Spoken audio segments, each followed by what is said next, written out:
This is a Stihl Power Boss Rototiller. I've never worked on this before, never seen it, never had it running. It's a curb pick. A lot of people are looking to fix curb picks and make them run again, and it's not that hard. All right, the first order of business is you lubricate the cylinder, because you use some 2-cycle oil, some kind of outboard or something. Just put like a fraction of a capful inside that hole. You don't want to ruin the cylinder if it isn't already ruined. All right, next step of order of business is you make sure your spark plug's good. This is a used plug, but it fires fine. And you would check for spark. Don't put any gas in there because you'll light everything on fire if you get spark and there's open gas spraying everywhere. Don't do that. Don't put any fuel in it yet. Make sure that the fuel tank's empty too, because any fuel that's in it, it's probably older than 5 years old, maybe 10, 20 years. As old as a machine sometimes. So don't run that old fuel. I went ahead and checked for spark, and what I did was I used a little bit of spray ether in the spark plug hole with that outboard oil in it and popped it off a couple times. Immediately started. So that's how I check spark on this one, because you need a ground wire like alligator clips to grip to the outside of the plug to make a ground so it will spark. I couldn't do that on this one, so I just put it in there and pretend everything was fine. And it did fire. It ran, just real sluggish. Kind of acted like it had a plugged muffler, or maybe it's just not getting gas. I don't know. Anyway, it's been asleep a long time, and this thing's probably never ran in this cold of weather. It's been 30, 40 degrees. So anyway, next order of business, if you find out that it won't stay running after you've tried maybe 5, 6 times with the starting fluid, and you don't want to do it too many times because starting fluid has no lubrication in it. So make sure that you put a little bit of 2-cycle oil in there before you get going. You don't want it to run it too long on straight gas. So if you're going to put any fuel in there or run it off spoon feed fuel, go ahead and make sure it's 2-cycle fuel. Next order of business, since this one would not stay running, absolutely not, is this primer bulb is really tough. It does not want to stay. It does not want to come back out very quickly. That's a dead ringer for a plug carburetor. So the oil in the gas gets sticky and it plugs up little tiny holes in there. And the holes are smaller than a bread tie sometimes. So next order of business, take the carb apart, take the sides off it, clean it out, free the passages as best that you can. Some people, they will buy another carburetor. I never do that.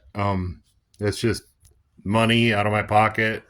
To make a retail spending event and then get paid for something, to sell something that you're at a tremendous disadvantage if you buy a carburetor, even if it's for convenience. I wouldn't suggest buying used carburetors online and putting them on, but there's a lot of people that are a big fan of that. And I think even a lot of power equipment companies do it, or, you take your equipment to somebody and have them fix it. They usually just put a new carburetor on it. They don't even try to mess around fixing these little tiny passages. But this is a little different. This is, flipping junk local. You want to make sure that you can make as much profit as you can, because it's really not worth messing with otherwise. So, I'm kind of at a standstill on this one. I got somebody I took a picture of it when I found it on the curb. I found it on. So I eliminated that workload, because that is a workload. Taking pictures of stuff is a big deal. So when you find it, take a picture of it then and there. That way it eliminates some of the work. Because all this is work. It's all annoying. The next order of business is to go ahead and list it. Even though you've never looked at it. List it. Put it on Marketplace. List it. Get it listed close to the time that's needed. I found this one in the fall, and it's getting to be springtime now. People are thinking about tilling again. So I got somebody coming to look at it at 2 p.m. Left a very brief 1 message reply on Marketplace for this person that I'd meet them at such and such a place, such and such time, and they said sure. And I asked, what would you drive in the same message, and they went ahead and replied what they were driving with. I don't know how much hours I have to fix this. Looks like I might have about 2 or 3, but either way, this is a nice Stihl Power Boss tiller, and it's I could tear it down for parts, sell them on eBay. That's probably where it's going. But it's okay. You know, just try to get things running the best that you can if you find them. And go ahead and don't be scared to fix things and flip them, and you know, make a little money and buy something that you can't find for free. All right. Well, thanks for watching. A week or maybe even 2 weeks later, I ordered a fuel pump primer bulb to prime the system, because these kind of go bad. Usually on Fleabay you can buy a pack of 10 for about $8. And I also bought a fuel pump diaphragm. This one's nice and soft. The one that's on it is very crispy and not very dynamic. One thing you want to note is you want to keep everything oriented properly. You see this little tiny slot there in the plastic? It makes a witness mark on that diaphragm. You can see it. So it kind of helps you orientate these parts. And also, you'll see this little area right here. It's a little circle. It left a witness mark as well. I don't know. Come on, focus. There it is. A little witness mark right there. So it leaves a witness mark there, so you can orientate these parts properly. And also, when you're doing this, take lots of photos of everything, even ones that you don't think you're going to need, because you'll probably go back and look at them. It's one of the few uses of your digital camera that's very important when it comes to making full use of it anyway. But after these parts are installed, hopefully, I'm going to go ahead and just peel this gasket off of here. And I noticed that there's some variance in this diaphragm itself. I see that there's no hole right there, but it's blind here anyway. It doesn't do anything. So this needs to be orientated towards this side. But it should work fine.